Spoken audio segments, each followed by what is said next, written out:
I do get asked, is it greedy to manifest? Or I feel greedy asking for more. I feel greedy, setting these intentions. Are you setting that intention because it feels aligned, it feels good in your soul, and it feels expansive? Or is it because so-and-so on Instagram setting that goal? What is at the core of that intention? Is it pure? Is it because I generally want to experience that in this lifetime? And a great question I ask myself when I set my goals and intentions is, how can this positively impact the collective as well? Before we jump into this episode, I'd love to invite you to join this candid spiritual community to hear more conversations that will help you become happier, healthier, and more healed. All I want you to do is click on that subscribe button because I love your support. I love seeing all the comments pouring through, all the love pouring through, and we're just getting started. I can't wait to go on this journey with you, whether you're a spiritual seeker or you're just curious about the topic. And we really hope that our conversations will provide you food for thought and inspiration for your own spiritual journey. So join us for honest, candid discussions about spirituality for soul's sake. For soul's sake, for soul's sake. Hello and welcome to another episode of For Soul's Sake, a conversation in which I bring to you the best in wellness. And we talk all things spirituality, all things interconnectedness, all things... Today we're talking about the law of attraction. Emma Mumford's joining us. I'll give you a little bit about Emma. She is known as the spiritual queen. I want to get into that, spiritual queen. Leading law of attraction expert in the UK, award-winning life coach, YouTuber, 3 times best-selling author, host of the #1 spirituality podcast on iTunes. I've got competition. Has helped hundreds of thousands manifest their lives over the last 8 years and has underwent a spiritual awakening in 2016 after a breakup and severe depression. Something to talk about there as well. Where do we want to start? Do we want to talk? Let's talk about spiritual queen. Okay. How did that come about? It's a bit of a journey, but it definitely ties into, my whole journey, my story, like you were just saying there. So Spiritual Queen came about in 2016 when I had my spiritual awakening, but I was actually known as the UK's coupon queen at that time. Coupon queen? Coupon queen. So that's where it came from. So I was doing some really cool things like presenting on This Morning and helping people save money and budget and get out of debt, basically. So yeah, I lived a very different life prior to 2016. So really Spiritual Queen was kind of the natural evolution from Coupon Queen and from that kind of season of my life, so to speak. But, although I moved away from money, although I sold that business in 2018 and obviously do what you see me doing today, I don't think money's ever left me. I think it's always something that I'm passionate about. And it's in your karma. Yeah, definitely. What's in my numerology as well. Wow. People have told me multiple times. So I think it's really funny when I say to them, you realize I was a banker and then money saving queen and then obviously spiritual queen, and I help people manifest money now. So full circle. And in terms of when you talk about spirituality, like everyone's got their own definition of that, and I'd love to get your take on what is spirituality for you? For me, I feel like spirituality is a connection. I feel like it has allowed me to connect back to myself. I feel like it's allowed me to heal myself on so many levels. And some people might not think that is spirituality, but for me, that really has been my journey. And I feel like spirituality has been such a healing space to be in and connect to, and just to find my truth and connect to what feels right for me. Because I feel like throughout my whole life, I've felt quite lost. I've obviously gone through depression and anxiety. I've questioned my religion. I've questioned my faith. So I feel like spirituality has been that kind of freeing middle ground, I guess, of just finding myself and being like, actually, this is who I was meant to be. So I feel like spirituality has been freeing and healing. Yeah. I mean, you put it so succinctly, but also it's interesting how everyone's definition is so different, and how in one sense we've moved from this word religion towards spirituality, and how in one sense, like what you're describing is so similar to, religion of old, but nowadays we see it as so different. And one thing that I've always been interested in is how, when we talk about spirituality, and you mentioned connection and connection to self, and like when you look at religion, the word religion, it comes from the word religare or something like that. I can't remember exactly, but it literally means to reconnect, to bind, to be related to, connected to. And I just find the whole concept of like language to be intriguing and fascinating, because in one sense, they're the same, but in another sense, if you said to anyone that you're religious, then immediately a wall goes up. And how language has changed over time. Yeah. And I guess one thing I'm interested with your approach is because you've been with media, you've been facing cameras quite a lot. You know how to convey a message. You're talking about manifestation. And I mean, have there been a lot of links with people who have left traditional religion to now be part of what is this new age spirituality? Have you seen that kind of link between that old definition, this new? What's your take on all of that? Yeah, I mean, in my experience, Vague question, but in one sense, I'm opening it up. I guess like from my community over the years, you know, I've heard all sorts. I've heard people saying that, you know, even I remember one-to-one clients who have said to me, you know, that, you know, they were brought up a certain religion. They just didn't, it felt quite constrictive or quite controlling, or maybe it was kind of placed on them through family, etc., through societal conditioning. So I think people have wanted to kind of just find their own feet with it. And for me, I was kind of brought up Christian, not forced, but it was just something that was very kind of cultural here in the UK. And I kind of thought, why am I doing this? You know, do I really believe this? Is this just something at school that's kind of like forced upon us? So I think in my kind of teenage years and as I got to young adulthood, I really started to think, I don't think there is anything there. Why would bad things happen to everybody in the world if there was this all-loving God? So I think that's been my journey. But definitely, I think for the common theme is people just trying to make sense of the world and trying to make sense of their journey. And I think when people have been through adversity and really difficult, traumatic situations, I think it does make you question, why am I here? What do I believe in? Why do bad things happen? So I think that's definitely been the common theme that I've seen. But spirituality, or whatever you call it, you don't even have to call yourself spiritual. You know, even with like manifestation, a lot of people probably wouldn't call themselves spiritual still. You know, it's finding what works for you. And I think that's the beauty of it, that really I think with all religions, but, you know, with spirituality as well, you can kind of see what fits, see what doesn't fit, and find what, you know, really resonates with your soul. I love how you're speaking about it, because I think we moved away from spirituality as being seen as this witchcraft, and it's now open. Like everyone has some part of their life that is quote unquote spiritual. And so I love how you're describing that. I want to talk about manifestation, because I know you're big on it, and I know that a lot of the people that follow you and are connected with you are learning from you how to manifest. I've not really had so much experience with it myself personally. I understand the concept briefly, and I understand how it kind of like, in simple terms, I can kind of somewhat understand it, but maybe you can give me a definition and what would be the first steps for someone that's looking to begin their journey of manifestation. Yeah, so manifesting is like the biggest buzzword at the moment. Yeah. Right, everywhere. So when I first started doing this back in 2016, you know, I was kind of looked at like, what are you talking about? What 2016? Yeah, wow. like what is manifestation? So, you know, it's really interesting to see how the conversations evolve so much, and how it's literally in like every TV show, every film, every book you read now. Even my partner. Every Instagram quote is manifesting.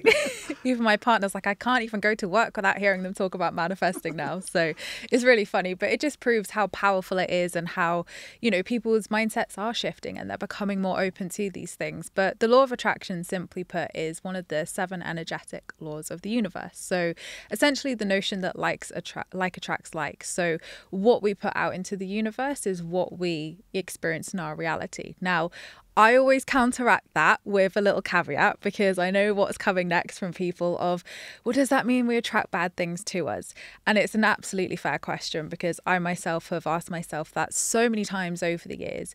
And I believe that energy trumps all. So yes, our words, our thoughts, our energy create our reality, but energy trumps all. So no, I do not believe that we attract bad things to us. I don't believe that we attract horrible things, you know, in any sense or form. What I do believe in is soul contracts and our karma and our destiny and the things that we have come here to embody and learn on Earth School. But equally, I love these terms. Earth School. But soul contracts. Yeah, but I think as well, you know, do we know the answers to everything? No. So I don't say, you know, what I'm saying here is absolute fact, because we don't know. But for me, that's what feels the most true. So definitely we create our realities. We are the author of our life. So what we put out into the universe is what we attract through the divine mirror of life. So if you are, you know, having a good day and something happy happens or some good news, you might text a friend and then tell somebody else and tell somebody else, and then something something else good happens. And at the end of the day, you think, God, it's just really been my lucky day. I love this. And on the flip side, we've all had those days where something annoying happens and we tell someone and then we tell somebody else. And then you get to the end of the day and you're just like, I am done. Like, so many annoying things have happened today. And this is the law of attraction in action. So where we're focusing our energy, where we're focusing our words, our thoughts, our attention is where that energy flows. So through the law of attraction, or manifestation as it's also known, you can attract things like money, love, relationships, homes, career success, anything. And I think there's such a big focus on the materialistic side of things, but actually you can manifest feelings, emotions, healing. So there are no limits to what you can manifest. And in terms of where to start off simple. I've got my 5 steps that I share, which just break it down so easily for everybody. I'm going to start taking notes in a second. All right. But essentially, just get started. Look at your life, look at the different areas of your life, use a life wheel if that will help as well. A life wheel. A life wheel, they're fantastic. So they're like, it's like a little pie chart circle, and you literally section off different parts of your life. Yeah, and you literally just colour in or mark down, a score out of 1 to 10 of how you feel in a certain area. And it's just a really good kind of check-in point to look at, where do I feel my relationships? Where do I feel my purpose?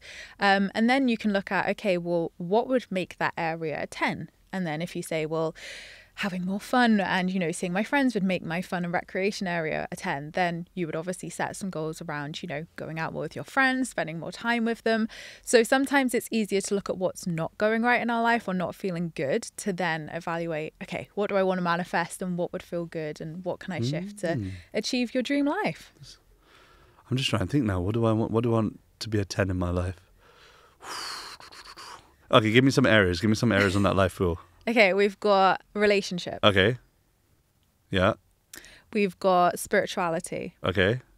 Money and finances. Okay. Home life. Fun and recreation. God, you're testing me now. I look at this wheel most days. I'm also helping people build their own wheel right now. They're all in my books. You can literally Google a life wheel and it will all come up. But yeah, there's some really good areas to get started with. And I think as well, a big question I get from people is, I don't know what to manifest. I know I want to manifest. It's quite overwhelming, isn't it? When you think about there's so many different things that if I could manifest anything and the sky was the limit, well, the heavens were the limit. If I could there's no limit, just keep manifesting unlimitedly, then here's the question though. All right, here's a question. I heard this quote by Mahatma Gandhi: there's enough for people's needs but not enough for people's greed.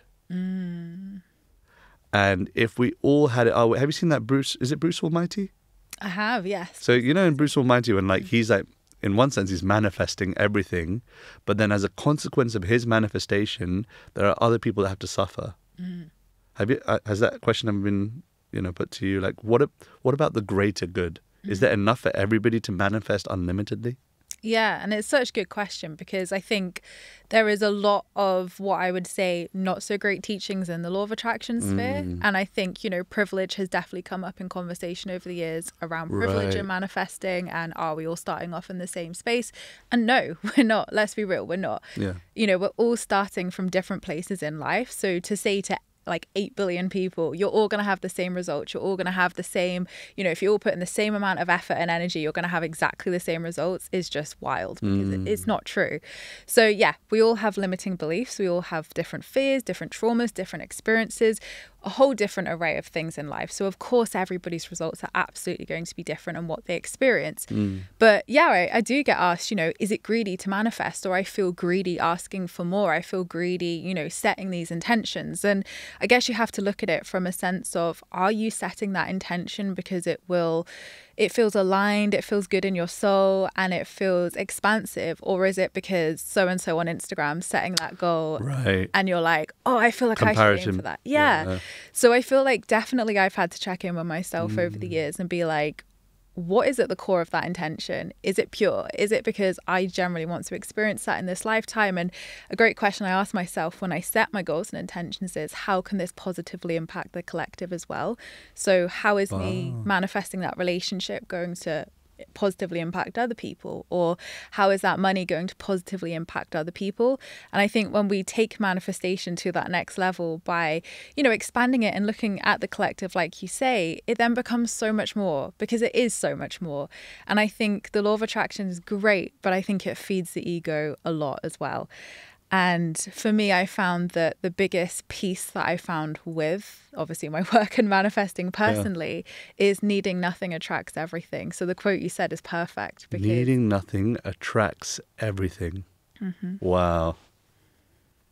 It's like detachment. If you're not attached to, needing nothing attracts everything. Yeah, because when, I've been there, I've got the t-shirt, I've done it all, because I've been there on my knees like, universe, why won't this manifest? Right. And, how come other people manifest this and I can't? And it is that detachment. So I think greed is such a great question because, obviously there is unlimited abundance and possibilities for everybody in the universe. The universe doesn't discriminate. The universe doesn't have favoritism, but essentially it's our blocks and limitations that create those more obstacles or hurdles, but we can still absolutely overcome that. And I think it's acknowledging where you are on that journey and having compassion with that, but then also having the tools to move through that and do what you really want to do in life. You don't have to be a millionaire. You don't have to do what everyone else is doing or manifesting. Like it's your journey, it's your desires. So I think it's really important that people, honor their journey and what they want to do. Taking stock of the facilities that you've got available to you. And I guess in my mind, I'm like, if I wanted to manifest something in one of those areas that you mentioned in the life wheel, then I would start with the next step as opposed to the final. You're saying like, be realistic about it, take stock of what it is. And also, I love how you said that piece about, is this for the greater good of, is there an altruistic view on this? And also, there's a lot of elements. It's not as straightforward as, okay, from today forward, I'm going to be a millionaire just for the sake of being a millionaire. It's not like, will that really make me happy? Yeah. Will that really be exactly what I need in this lifetime? And why? What are you going to do with that money? Yeah, it's a good question. Let's talk about, when I heard law of attraction, I thought it was specifically to do with relationships. And I think it is. No, I thought that in the beginning. When I first heard it, I was like, oh, who can I manifest with this? Right. But it's not. Because let's face it, that is the biggest need of most people, is to find love and to find just someone in which we can confide and share our deepest heart secrets. And it almost feels like we're turning more and more towards AI for that, and less to the people around us. We struggle so much with just making eye contact with people. We're talking about it even just before we came on here, that receiving compliments is so difficult for people. Receiving criticism is so difficult for people because we find relationships so difficult. And so I guess I would love to hear your take on the next step someone can take towards manifesting a beautiful relationship. The relationship with self. It all starts within. If I was to say any piece of advice, it would be become your own soulmate first, love yourself first, and the rest will fall into place. Become your own soulmate first. What does that mean?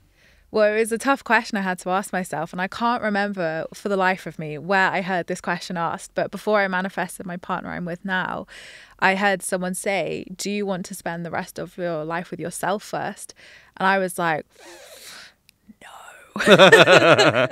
so that was my block. It was quite obvious. And it's so easy for us to like write the list of all the qualities we want in someone and be like, I'm going to manifest this, and that's great. We want specifics, right? I write the list, it works perfectly.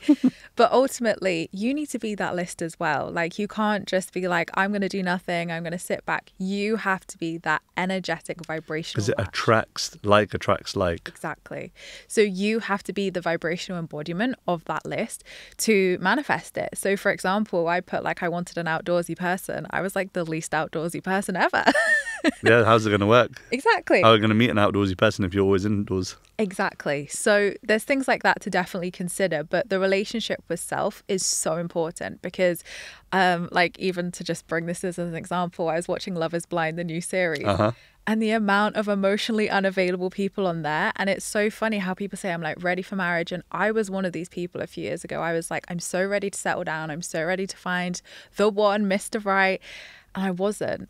But I thought I was. And it was only until I got into this relationship, my previous relationship, that I realized there's the work. and they shone all that work to me, all the things I had to work on.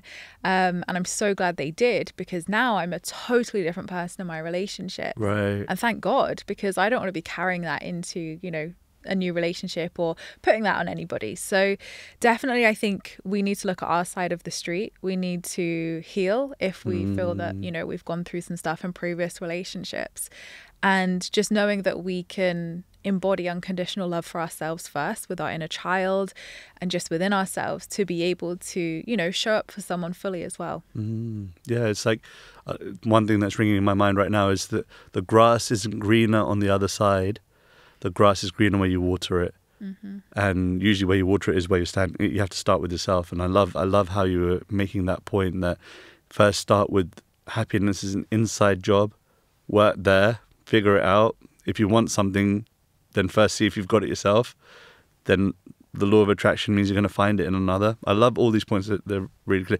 Let's move into another area, finances. Oh.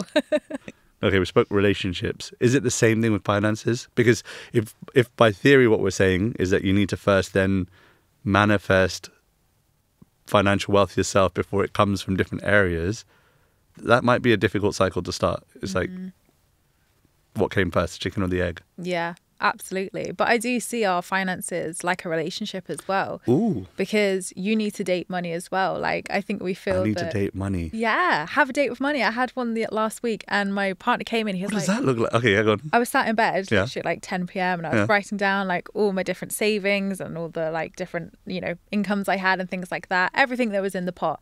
And my partner was like, what are you doing? I was like, shh, I'm on my date with money. Like, I'm busy. And he was like, what do you mean you're on a date? And I said, I'm dating money. I'm spending time with my money. I'm getting to know it. I'm nurturing it. I'm making sure it's loved. I'm making sure it's in the right places. So for me, it was really important to schedule out that time. And now he just laughs when he sees me doing that. And he's like, I'm going to date money too. But I mean, it's not so different from the Vedic perspective. Like, I come from a mantra background, bhakti background, and it talks about how, like, all of these things that we consider just to be mundane, like money is mundane, we consider it to be personalities. Like, even everything from the sun all the way to the moon and the sea and, well, money, let's talk about it, is considered to be a person. So having a relationship with that person and understanding where is that person most happy means that you attract more money. So, like, I don't know how esoteric, you might be like, oh my God, this is getting really too much for me, but I'm going to go with it. So money is considered to be known as Lakshmi Devi. And Lakshmi Devi is happiest when she's with her consort Narayan. So when you use Lakshmi, when you use money, that energy in the service of the Supreme, it's most happy. And in so doing, you get some in return. Like, it just becomes like natural. It just becomes a reciprocation. But like how you said, a date with money makes so much sense in that context. Yeah. Because it means you're having a relationship with it, as opposed to seeing it as like a rock, like it's non-moving. It's an energy. It's something that is constantly changing, is constantly evolving. And by having a relationship of respect with it, that actually then turns, even if you're not into this whole thing of using it in higher purpose and whatnot, that's fine. But at least having a relationship with it is a great way to then be very conscious about where you're spending that energy. Absolutely. And, you know, even from like a money mindset perspective, a lot of the time people come to me and they say, you know, I just don't feel positively wealthy. I just don't feel like I'm good with my money. And I say to them, okay, like, what have you got? Like, what debt have you got? What savings have you got? They're like, oh, I don't know. And I'm like, well, how can you be grateful for what you have if you don't actually know what you have? And, you know, this happened with me with debt. When I was in debt in 2012, you know, I was kind of like just avoiding it because obviously I didn't want to look at it. I was like, you know, it's with the debt collectors. I'm just paying like whatever a month, like I'll forget about it. But I was trying to manifest the money to become debt free. And my intention was to become debt free. But I had no idea what debt free meant. I was kind of like, yeah, I think it's like 6,000-7,000, but I didn't know exactly what it meant to be debt free. So one day, 6 months later, after feeling so frustrated that it wasn't manifesting, Just sit down and I sat down, logged onto the debt collector's website, and there was the figure, and it was a little bit more than what I thought it was, but actually that wasn't scary. I was like, okay, now I know the reality of my situation. I have acceptance and awareness with it. Now I know that's exactly what I need to manifest. And within 5 days, I manifested the exact amount. wow. So it does pay to get clear. Because, and it's even like when you're manifesting money, if you're saying, you know, I want to manifest £11,000, well, what for? Where's that going? Oh, you know, a holiday, renovations, whatever. Well, work it out. Where is that going to go? How much is that holiday exactly going to cost? How much are the renovations going to cost? Like, have it clear in your mind, because the more specific you are, the more clarity the universe can reflect to you. Right. You almost know what the door looks like in which you need to open. It's like the way I'm kind of picturing it is manifestation previously for me was really kind of vague. But what you've done is made it very clear, because you've outlined that first you need to become aware about what it is and very clear, because once you know what it is, then you can recognize the signs. You can recognize what doors are opening in order for you to walk through, so that you can receive the energy that you need in order to deal with this. So it's made it very, very clear and less woo-woo for me. So I'm really deeply appreciative of that. When it comes to people who have manifested, how much of that then turns into, how can I say this? It's the same kind of greed mentality, but it's more a case of how do you avoid not becoming so egotistical? Because once you know how to do something, you can easily then just start kind of lording over and saying, I know how to manipulate this energy. But there has to be this kind of sense of humility with it as well, I'm assuming. Absolutely. And I feel like the universe can humble people quite quickly. Right. If you don't humble yourself, the universe will humble you. Oh, yeah.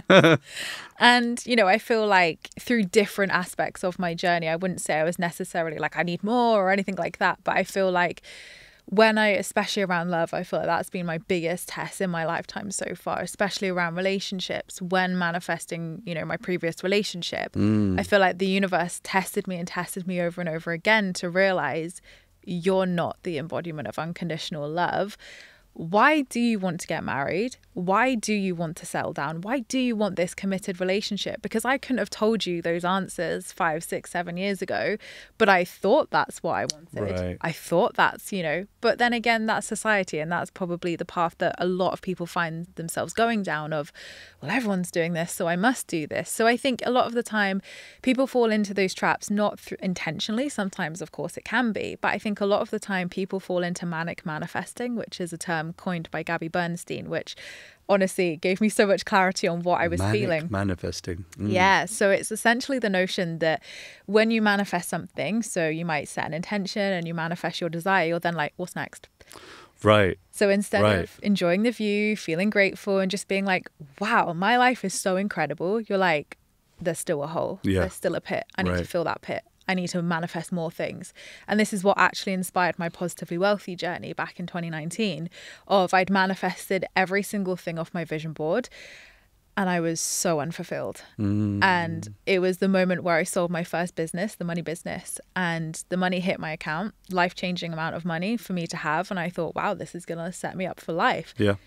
And I expected to feel different. And I sat there in my living room, transferred the money to the different accounts and different places it was going. So 10 minutes later, I had the same amount in my current account as before. And I thought, oh no, there's something wrong here. Like, I've manifested all this stuff and I still feel miserable. I still feel unfulfilled. So I felt like the biggest fraud ever. I was teaching people how to manifest their dreams. And I was like, what has gone wrong? Like, something has seriously gone wrong here. But I realized as I wrote Positively Wealthy, that it's because I had the wrong version of wealth. I thought that money and career success was my version of wealth, and it wasn't. No matter how high I got, no matter how much I earned, I still had the trauma underneath. I still had the pain, and I still had the unfulfillment. So for me, I realized that actually joy was my version of wealth and, you know, love was my version of wealth. So actually, when I switched the kind of script to focusing on what I actually did want to manifest and actually what was my version of wealth, you know, everything changed. And of course, the currency. Change the currency, exactly. If you could say one thing, I mean, maybe it's not one thing, but maybe you had this observation because you're clearly manifesting things in your life. One thing that the world needed to manifest more than anything else. Is there anything that is a clear answer for that? A general thing that say, for example, you became the Prime Minister today. Could happen. I'd worry for the UK just to... I'm not worried. I feel like we're going to do all right. Everything's going to be manifested. But if there was one feeling, emotion, quality that you feel is there one quality that you feel that people in general, the mass people of the world, should manifest? Love. Love. Unconditional love. Definitely. Love for self, love for others. I feel like if we could remove those limitations and blocks and obstacles that we build around our hearts, build around our love for ourselves and others, I feel like the world would be a totally different place. Yeah. And secondly, I feel like our purpose and reasoning for manifesting would change. And I feel like for me, as I've evolved, as I've gone along my journey, as I've healed, as I've been brought to my knees by the universe, been humbled through it all, you know, I've realized actually the answer's love. It's always love. And when you come from that heart-centered place of that love, and again, I want to say as well, love isn't just love and light and woo, you know. I always quote Karen Kay, who came on my podcast many years ago, and she said to me, Emma, people say to me all the time about how I have this, she's into fairies. Her work is all about fairies. And Ooh. she is like the most airy fairy woman you've ever met. She's lovely. And she said, Emma, people always ask me, how can I be so light? How can I be so bright? How can I be this airy fairy being? And she said, it's because I've walked through hell. I have met my shadow. I have gone through, you know, the polarity. And because I've been able to meet myself and my shadow self so deeply, that's how I can hold the light. And at the time I thought like, whoa, like that's profound. That's profound. And then I lived that journey for myself and I thought, I get it now. Yeah, they often say like the path to humility usually involves being humiliated in some way, shape or form. So there is definitely that, you know, you need to have experienced. It's almost the yin and the yang. Like once you've experienced the darkness, you can appreciate the light. You can appreciate that this is what, the love. I guess that there's such a lack of love in the world that we live in that you feel the need for love. That's a powerful way. Yeah. I mean, I'm just trying to think like, what can I do to manifest love in the world? And I know that you said start with love yourself. And I feel like I'm doing that all right. I feel like your work's doing that for sure. My work's doing it slowly but surely. I'm just thinking for an average Joe, not that I'm not average Joe, but for someone that's watching this podcast, let's just talk about, you're watching this right now, you're with us right now on the other end of this screen, on the other end of the headphone. Is there an exercise perhaps or a meditation that you could share with us that could help people to manifest more love today, right now? For me, I think the biggest part is feeling safe in my body. I feel like that was the first initiation. Feeling safe with my body. Yeah. Okay. So in my childhood, I went through a lot of trauma and I didn't know about any of that until last year. I knew bits of it, but not the full extent of it. Like you'd chosen to forget about it, or? Yeah, my subconscious had suppressed that. So last year as I turned 30, I'd literally just moved house. We'd brought our, lovely first home together. Incredible. Everything was great. And I got diagnosed with PTSD and I started having these traumatic memories come forward. And, I thought, what the heck is this? Like, I'm just making this up. How can someone go 30 years of their life thinking their life was one way and then actually no, those fears, those thoughts you've had are actually something, and that has happened. So that was a huge wake up call for me and huge work that I've gone through. But for me, every day it was just placing a hand on my heart and saying, I feel safe in my body. It's safe for me to trust my body. It's safe for me to trust where I am right now. So I feel like even opening up that heart cave, that heart center, is just giving yourself permission to say it's safe. I've got myself. And even just talking to the inner child as well, I feel like even connecting to our inner child is such a healing process. And they're in our heart center as well. So that inner critic, that ego, that voice within ourselves that, likes to stick its oar in and say negative things, that I believe is our inner child. So next time those niggling thoughts come up or doubt, talk to it. Say, okay, I hear you. I see you. How are you feeling today? What's really underneath this?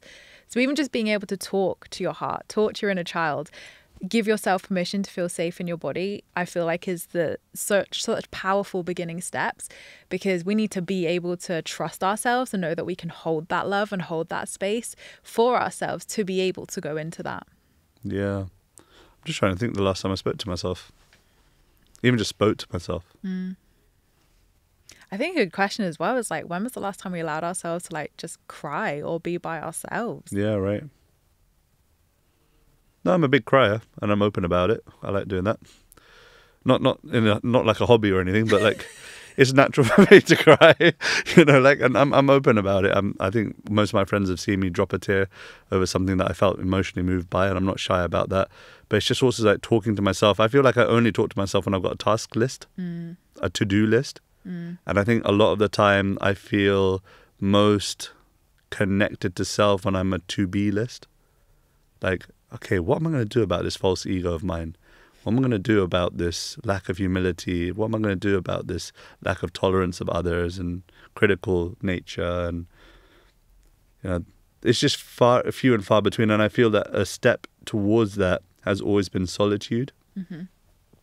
I think we're so big in society about loneliness and overcoming loneliness that we failed to accept the value of solitude.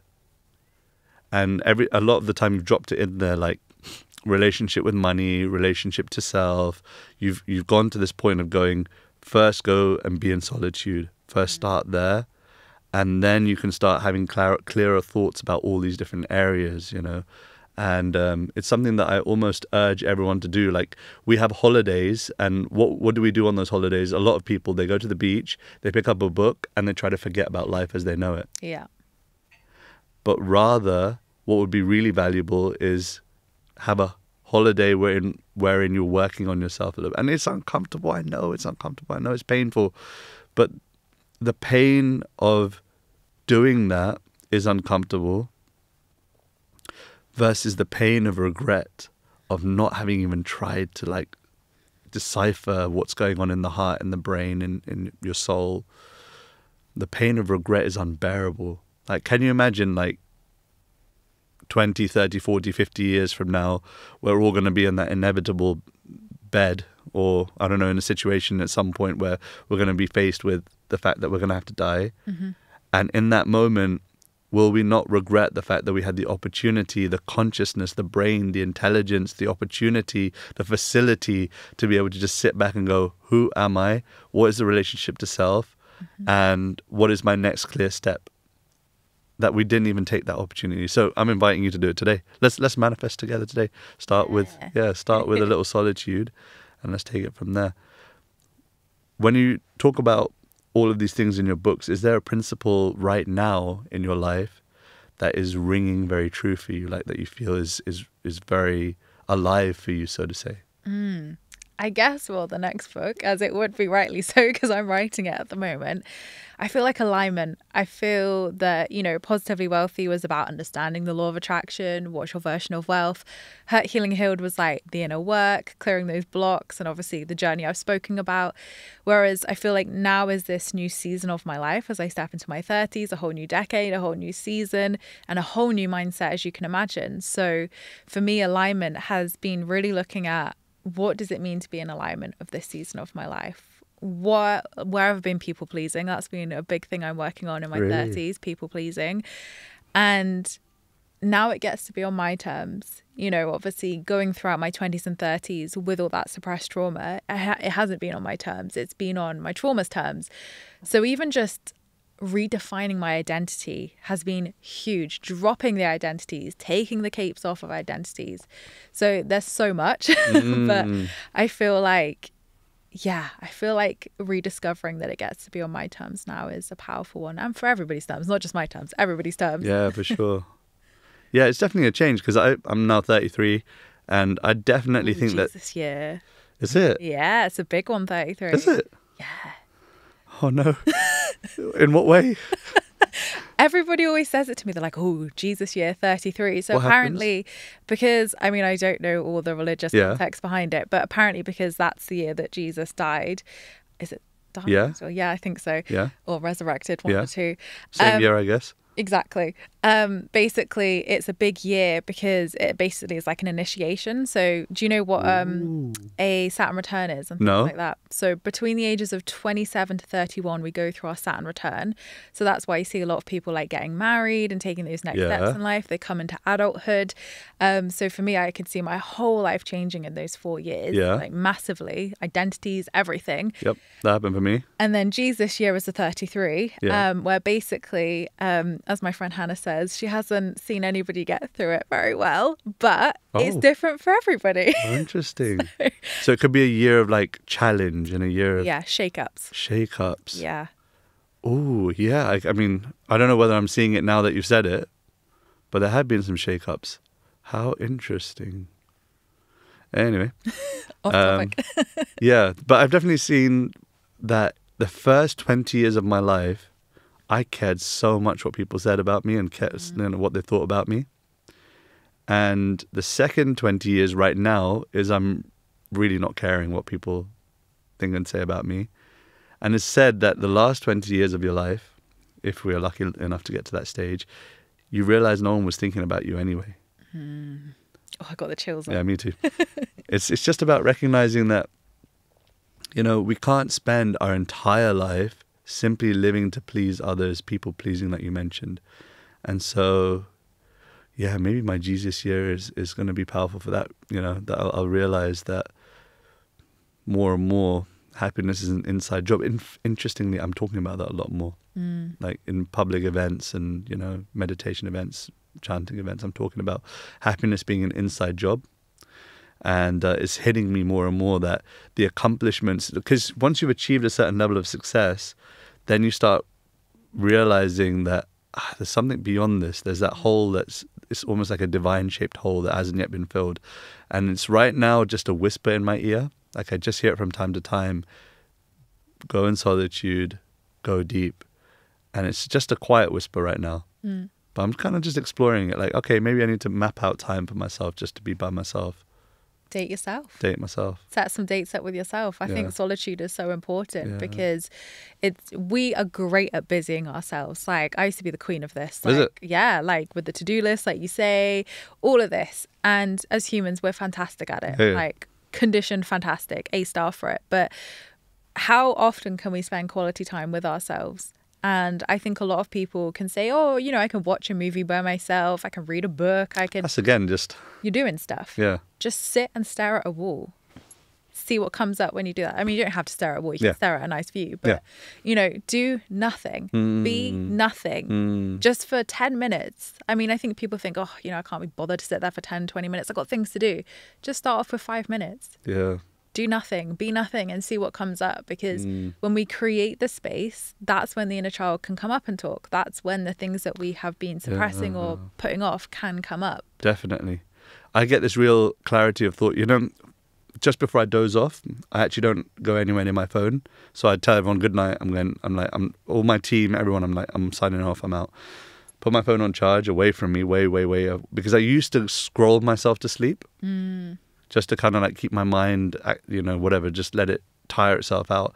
But what I've been doing recently, even my son, because I sleep with my son. My wife sleeps with my daughter because they're both very young. We're trying to still get them trained with sleeping on their own by themselves. So I sleep with my son right now. And what we do is we just lie there and we just take deep breaths together. And we just... And then he started doing it. Papa, let's do deep breaths now. And after that, he knocks out and I'm just lying there. I go, don't pressure yourself into thinking what tomorrow is. Don't pressure yourself into like trying to do something right now, make plans and think about how you can busy your time. Just lie here. And it's just been so magical to fall asleep that way because I wake up so much more fresh. Yeah. So I love this point of being as opposed to doing, being human beings instead of human doings. I like that. You should coin that. Yeah. I'm sure it's someone else's. I just stolen it. I'd love to do some quick fire round with you. Can we do some quick fire? Let's do it. All right. Give me a minute to pull up me quick fire questions. All right, got it. Question number 1. What's something you're curious about right now in your life? How good it gets to be. Yeah, I'm playing with that. Joy is You're good at quick fire. All right.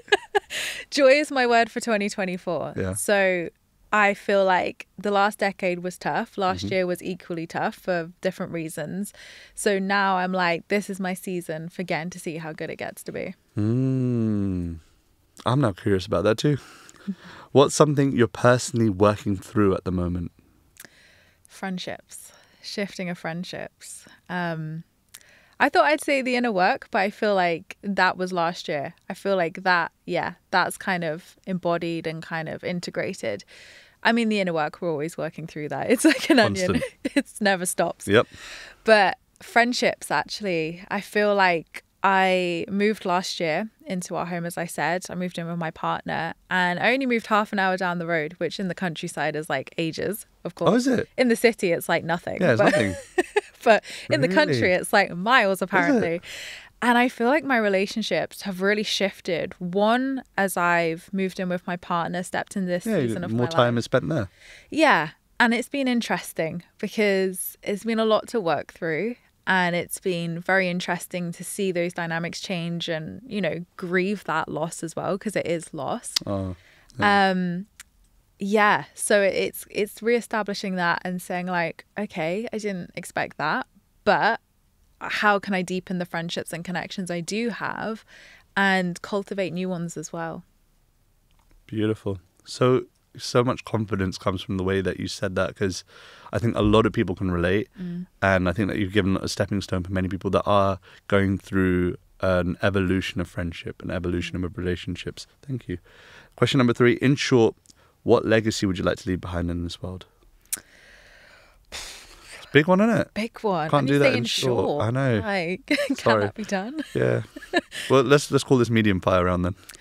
I would love for people to come home to themselves, learn to love themselves again, reconnect, live incredible, abundant lives that they want to, and understand the law of attraction gets to be simple. It's not some elusive law that's like, ooh, you know, it's really hard to grasp, but it's only for a select few. It's for everyone. So I would love to help make the law of attraction more accessible for people and allow them to understand themselves better and manifest good things.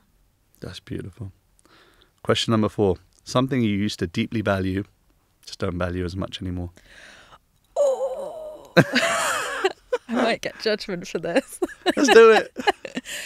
I feel like because when I first got into my first business, it was like the years of the influencers, like Instagram was rife. And, you know, obviously no one really teaches you what happens when you get in the spotlight or, you know, as your business grows or as you get money. Like, you know, I was like, whoa, you know, I was really young. I was 21 when I started. No, I was 20 when I started my first business. So a lot of massive things happened for me very young, which matured me very quickly, and meant that I did make sacrifices in my 20s.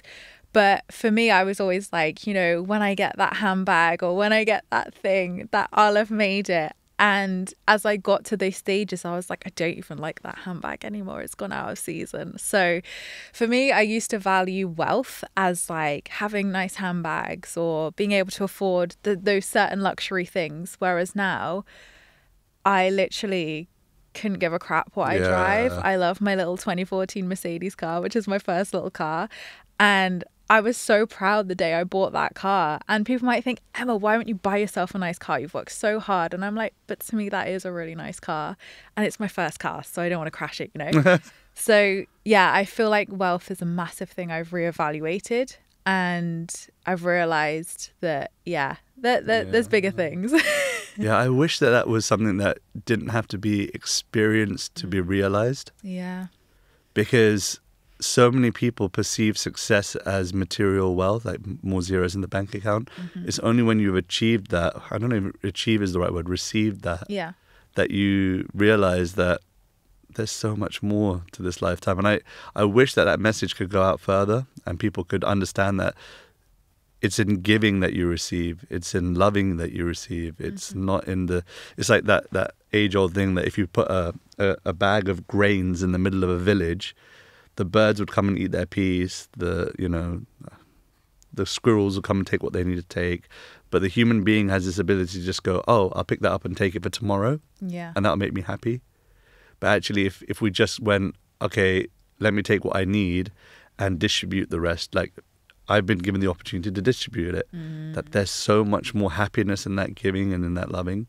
And it's trusting as well that there is more. Right. I think that was a big one for me of like, because I'm Scarcity. I'm an only child, and I only learned about only child syndrome recently. I don't even know about it. No, I didn't. And I had a podcast guest come on, and she was like, yeah, I'm an only child as well. It's an actual thing. So we were talking afterwards, and she was like, do you have a problem with sharing? I was like, yes. Like, I felt really called out. And she was like, it's because you just never learned those like simple sharing, you know, interactions as a child. How interesting. So she really opened my mind up to it. So then it was really a challenge for me to be like, okay, how can I share more? So there was always this joke that whenever my friends would like come over, they'd be like, can I have some of your Terry's chocolate orange jam? I'm like, no, it's my favorite chocolate. Now I'm like, take it all. There is an abundance of Terry's chocolate orange. More is going to come to me. Right. It's interesting because it's so sacred. When I've got 2 kids, so for me it's sacred, this principle of sharing. Like when they don't share, I'm like, no, you need to understand this is such a important principle of growth. And I can, now that you're speaking about it, I'm like, I can understand that if I just had one child, they'd have everything and they wouldn't feel the need to share it with anyone else until they had school friends. Yeah. But it's such, like, he's right now 3, he's not even gone to school, and he's still learning, like, okay, I have to share my Spider-Man hat with my sister. You know, and he loves it so much, but it's a principle. I can understand. Okay, last one. If you could create one law, kind of already did it, but let's see if you come up with another one. If you could create one law that everyone had to follow, what would it be? I think I want to say what we've said. Go on. Like, I think I would make a law of like once a year, you have to have a month off work, and like a week of that you have to be in solitude. And the rest of it, you can just like do what you want, go on holiday, like do some fun stuff, you know, reflect, take action on what you found in solitude. But I did this for the first time last year. I gave myself permission to have a whole month off work, which I've never done in the whole 10 plus years of running businesses. And I tell you, it was the most expansive time of my life. I mean, all that trauma I spoke about came up in that month. So it was like when I fully gave myself permission to slow down, not saying that that's going to happen to everyone listening, by the way, you know, it just allowed me to really go deep with that. So I think that would be my law, that everyone has to have a month off to just do what they want and go in solitude. Like how you defined wealth, I also started defining wealth as being freedom, and seeing that the time that I can carve out for not having to be and do all the things that the world expects me to be and do, but to just be, has been very vital and very humbling, but also very educative. Like, it's something that I've kind of laid down even when I was working in the corporate world. I would, unfortunately, like, it was never very much appreciated, but I would always say that I want all my holidays in 1 month. And I've been doing it since I was like, 18 or 19, when I just started working, like even doing summer jobs. I'd say, you know, I need one of those months to be completely for myself. And people think I was off my rocker. And even now, like when I go for a month to India in November, December time, people are like, no, but that's like such an important time for strategizing and like coming up with the next year strategy and stuff. And I'm just like, I get it, but if I'm not right, I can't do I can't execute any of those things. Amen. And that month is the most uncomfortable month in the year because I have to do a lot of work internally, but I come out the other side way more, in my mind, humble, tolerant, peaceful, appreciative, grateful, all the buzzwords that you can think of.